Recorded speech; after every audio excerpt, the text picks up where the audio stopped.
আমরা আজকে টাকি থেকে গাড়ি নিয়ে যাচ্ছি একদম হেমনগরের দিকে। এবার হেমনগরটা কোথায় সেটা একবার বলে দিই। হেমনগর হলো উত্তর চব্বিশ পরগনার মধ্যেও সুন্দরবন আছে। সুন্দরবন মানেই কিন্তু দক্ষিণ চব্বিশ পরগনা নয়। উত্তর চব্বিশ পরগনার মধ্যে যে সুন্দরবন আছে সেই সুন্দরবনের একটা গ্রামের নাম হচ্ছে হেমনগর। সেই হেমনগরের যে ঘাট, সেই ঘাটে আমরা যাচ্ছি। তার পাড়েই আছে রায়মঙ্গল নদী আর ওপারে আছে সুন্দরবন। তো সবই আপনাদের দেখাবো, সঙ্গে থাকুন। আজ সকালবেলা আমরা বেরিয়েছিলাম সরাসরি টাকি থেকে আমরা গাড়ি নিয়ে সোজা চলে এসেছিলাম লেবুখালির এখানে এখন ভেসেল পরিষেবা চালু হয়েছে। ভেসেলে আমাদের ছোট গাড়ি 180 টাকা নিয়েছিল। এবার এই গাড়িতে আমাদের ভেসেল প্রথম পার হতে হবে। ভেসেল পার হয়ে দুলদুলি আসতে হবে। দুলদুলি থেকে আমাদের গাড়ি নিয়ে সোজা হেমনগর, জোয়েরগঞ্জ বলে যে গ্রামটা আছে, এখানকার সব থেকে বড় বাজার। জোয়েরগঞ্জ থেকে একটা রাস্তা চলে গেছে কালীতলার দিকে, 4 নম্বর 0 পয়েন্ট। সেটাও আপনাদের একদিন দেখাবো, হয়তো কালই আমরা সেখানে যাব। তো ভিডিওতে আপনারা চ্যানেলটিকে সাবস্ক্রাইব করবেন, সাবস্ক্রাইব করে পাশে থাকবেন, বেল আইকনটা দাবিয়ে রাখবেন এবং সুন্দরবন সংক্রান্ত যাবতীয় যে আমাদের ভ্রমণ হচ্ছে এর প্রত্যেকটা আপডেট আপনারা সবার আগে পেয়ে যাবেন। আমরা এখন অনেকটাই চলে এসেছি হেমনগর ঘাটের কাছাকাছি এবং আমাদের সামনে পড়বে রায়মঙ্গল নদী, তার ওপারেই কিন্তু সুন্দরবন। তো দেখতে পাচ্ছেন রাস্তায় কিন্তু কোনো সমস্যা নেই, রাস্তায় গাড়ির সংখ্যা খুবই কম এবং রাস্তার পরিস্থিতিও খুব ভালো, খুবই সুন্দর রাস্তা। গাড়ি নিয়ে আসলে, ড্রাইভ করে আসলে খুব ভালো লাগবে। এবং আমরা ওখানে গিয়ে কিছু ড্রোন শট আপনাদের দেখাবো হেমনগর ঘাট থেকে, আশা করি ভালো লাগবে দেখতে।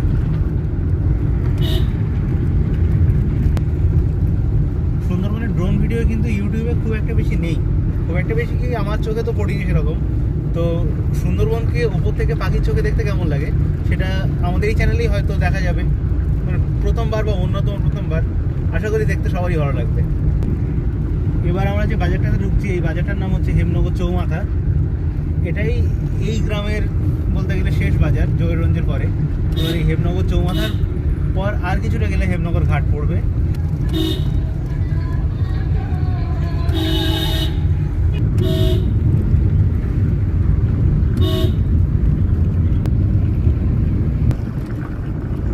পর্যন্ত কিন্তু মেঘ ভালোই ছিল, বৃষ্টি হচ্ছিল, প্রায় সারা রাত পর্যন্ত বৃষ্টি হয়েছে। আজকে সকাল থেকে বেশ রোদ পাওয়া গেছে, ওয়েদারটাও ভালো। ভেবেছিলাম যে আসবো না আজকে, তাও আসবো না করতে করতে বেরিয়ে পড়লাম, ওই জন্য আসতে দেরি হয়ে গেল। দিনের আলো আর বেশিক্ষণ পাওয়া যাবে না, যতটা দেখানো সম্ভব দেখানোর চেষ্টা করবো। সামনে এসে গেছি আমরা হেমনগর ঘাট, কিন্তু গাড়িগুলো ছাড়ছে সরাসরি দুলদুলি যাওয়ার জন্য। এরপরে আর গাড়ি কিন্তু যাবে না, আমাদেরও গাড়িটা এখানেই রেখে দেবো। রেখে এরপর পায়ে হেঁটেই কিন্তু আমাদের যেতে হবে।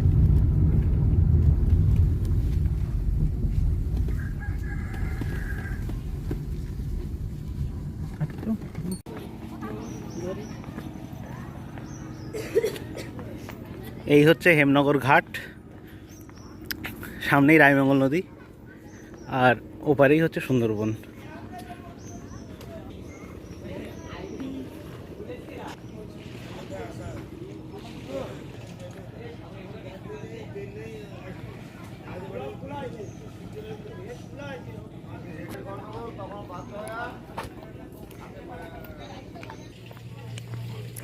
এটা কিন্তু সুন্দরবন নয়, এটা আমাদের লোকালয়ের পাড়েরই চর, হেমনগরের গ্রামের চর।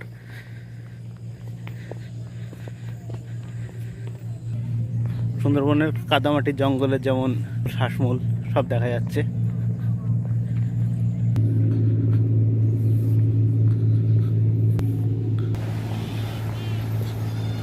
নদীতে কিছু বিশাল জাহাজ দাঁড়িয়ে আছে দেখতে পাচ্ছেন, মালবাহী জাহাজ সবগুলো। এগুলো ভারত বাংলাদেশ যে বাণিজ্য হয় সেই কাজে এই জাহাজগুলো ব্যবহার হয়। শুল্ক দপ্তরের যে অফিস আছে সেখান থেকে যে কাস্টমসের ছাড়পত্র পেলেই কিন্তু জাহাজগুলো তারপরে রওনা হতে পারে। এটা জাহাজ চলাচলের চ্যানেল বলা যায় এই রায়মঙ্গল নদীটাকে।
ভিডিওটা কিন্তু এখানেই শেষ করছি। এরপর কাল যেখানে যাব 0.7 নম্বর, সেটা দেখানো হবে এর পরবর্তী পর্বে। চ্যানেলটি সাবস্ক্রাইব করবেন, বেল আইকনটা চেপে রাখবেন, তো পরবর্তী আপডেট খুব তাড়াতাড়ি পেয়ে যাবেন এই চ্যানেলে। সূর্য ডুবে যাচ্ছে, তো দিনের আলো এরপরে আর বেশিক্ষণ থাকবে না, আমাদেরও বাড়ি ফিরতে হবে।